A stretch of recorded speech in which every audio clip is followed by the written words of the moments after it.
There are days where the fake science news is so hilarious that I just have to share it with you. I was monitoring news headlines today, came across a story published by UPI, which is a big global news organization, kind of like AP or Reuters. And in this UPI story, they were describing a new helicopter that NASA is going to put onto its Mars rover so that it can fly this helicopter around Mars. And in fact, they described this as a dual rotor helicopter. And they said that the person in charge of this program is a NASA administrator named Bridenstine. And I remember that name because, hilariously, it reminds me of the movie The Bride of Frankenstein. So maybe this guy's name is Frank Bridenstine or Bride Frankenstein. Either way, but that's the reason I remember that name. It just got me laughing. In any case, they want to fly this helicopter on Mars.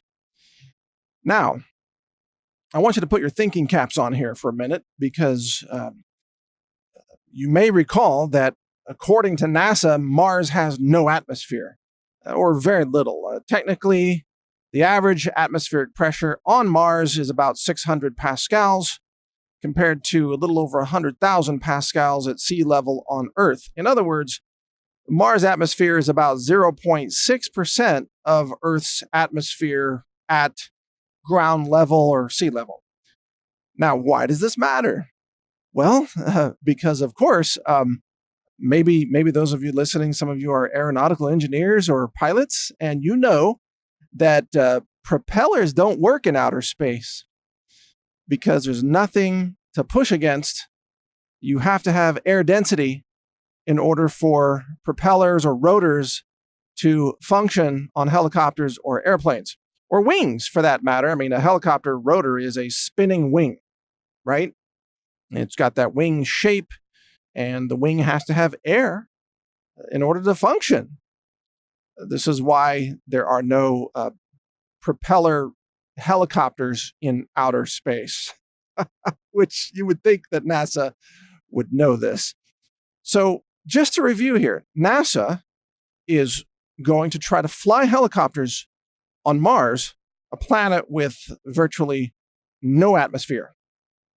And yet Mars still has a pretty serious gravity, almost 40% of the gravity of Earth, but only 0.6% the atmosphere of Earth.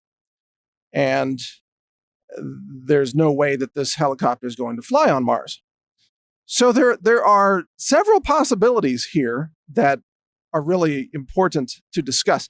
Possibility number one, NASA engineers are so stupid that they actually think they can fly helicopters on Mars. Okay, I don't know if the stupidity has gone that far to the point where NASA now thinks that you can fly helicopters. Maybe next they'll have flying rainbow unicorn-powered helicopters on Mars, or maybe they'll just send flying unicorns to the planet. You know, they will use rainbows as their propulsion system coming out of their ass. Maybe the whole LGBT thing has taken hold of NASA now, and they've lowered the bar of who they should hire. Maybe they're just hiring people for being transgenders now, and they've lowered the bar for, minorities or whatever. This is happening all across academia at this point. So maybe that's happened at NASA, where they no longer have any engineers that know anything about engineering. Because I'm not even, an aerospace engineer, and even I know how wings work. I know how helicopters produce thrust. This is not a great mystery. This technology has been around over 100 years on our planet, and we see these flying craft all over the place every single day. Plus, I'm a pilot, or at least I'm trained as a pilot. I don't fly around that much anymore. But if you're trained as a pilot, you're trained in the vectors of thrust of how airplanes work. A typical airplane, let's take a Cessna, which is what I trained in. You've got wings that provide the lift, and then you've got a propeller, which is essentially spinning wings, you might say, that provide the forward thrust. And the forward thrust causes the air to move over the wings, which have a unique shape that causes a lower pressure on the upper side of the wings, kind of sucking the wings up, you might say, which provides the lift that overcomes the gravity, which is pulling down on the airplane. And then you also have drag, which is the resistance of the plane moving forward through the air. So the drag creates essentially negative forward thrust, which is overcome by the propeller that propels the plane forward through the air, and so on. I mean, these are basic laws of, aerodynamic. In any case, this is basic knowledge here on Earth. But NASA thinks they're going to build a space helicopter. And boy, are they going to be disappointed when they try to fly it. All right, so anyway, possibility number one is that NASA has become so stupid that they don't even understand the fact that Mars has no atmosphere. Okay, all right. Possibility number two, Mars does have an atmosphere, and they've been lying to us the whole time. So this possibility, there's some chance that this is true too. I think that NASA has been lying to us for years about life on Mars. And recently we did a story about there might even be mushrooms growing on Mars.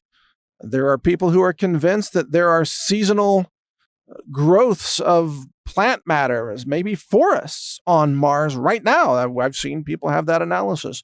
Some people are convinced that there's seasonal water running on Mars and flowing on Mars. And there seems to be some photographic evidence to support that. And many people believe that Mars does have an atmosphere that's far greater than what we're being told. So that's the second possibility. And if NASA is going to send a helicopter to fly on Mars, it would seem to confirm this idea that Mars obviously must have an atmosphere. Otherwise, how does NASA think they're going to fly a helicopter on the red planet with rotors, right? You have to have an atmosphere to accomplish that task. Okay, third possibility.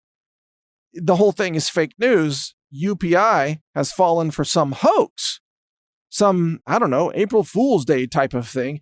A bunch of engineers at NASA are sending out the most hilarious hoax press releases that they can think of, wondering how stupid are the scientists in the media, or the science-based journalists in the media, how stupid are they that they would write a story on anything that they get faxed by or emailed by NASA scientists. So NASA scientists are sitting around drunk on a Friday night and like, hey, how about let's just send out emails to Reuters and UPI and the New York Times. Let's just tell them we're building space helicopters.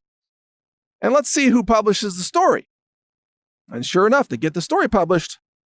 So maybe there are other possibilities here, but I think those are the three main possibilities. Number one, NASA is run by incompetent morons who don't understand engineering. Number two, the atmosphere on Mars is actually thicker than what they've been telling us, which means there's a massive cover-up and there probably is life on Mars. Or number three, a bunch of drunk NASA scientists are sending out the most absurd garbage news stories they can think of, and the so-called journalists in the mainstream media are publishing those stories as if they were fact. So you tell me, which one of these three options do you think is the truth? Is there really a NASA administrator named Bridenstine? Because that's what UPI reported. Are there really going to be helicopters on Mars where there's virtually no atmosphere? Because that's what UPI reported. And is NASA really working on some new technology? Maybe they'll have propeller spacecraft now that will traverse the entire universe using, I don't know, technology from the 1920s. What are they going to do? Put a giant propeller on the front of the space shuttle now and launch it that way? And when it gets to outer space, they'll just turn up the propeller so it can go to Mars. Now you can fly to Mars with a propeller. Or maybe you should just wear a beanie with a propeller on your head, and that would qualify you now as a journalist. That seems to be the case. Bizarre stuff, folks. Totally insane. But this is what I want to bring your attention to at the moment. Keep reading my website, newstarget.com. And we also publish Space.news, which covers space exploration and technology. We might even cover this story on Space.news. In any case, if you see a UFO with a propeller on it, NASA built it, because that's their new breakthrough technology is propellers. Amazing stuff. Have fun with this one. Thanks for listening. Most of the health products and supplements that you buy at Amazon or Whole Foods or grocery stores are never tested for glyphosate, pesticides, heavy metals, or even microbiology. At our store, healthrangerstore.com, we test everything we sell. We offer the cleanest, lab-verified products sold anywhere in the world. healthrangerstore.com, over 700 products for health and home, all laboratory validated and tested for your safety. Check it out at healthrangerstore.com. Thank you for watching. If you want to support our mission, visit us at healthrangerstore.com for the world's largest selection of lab-verified superfood and nutritional products for healthy living. It's at healthrangerstore.com.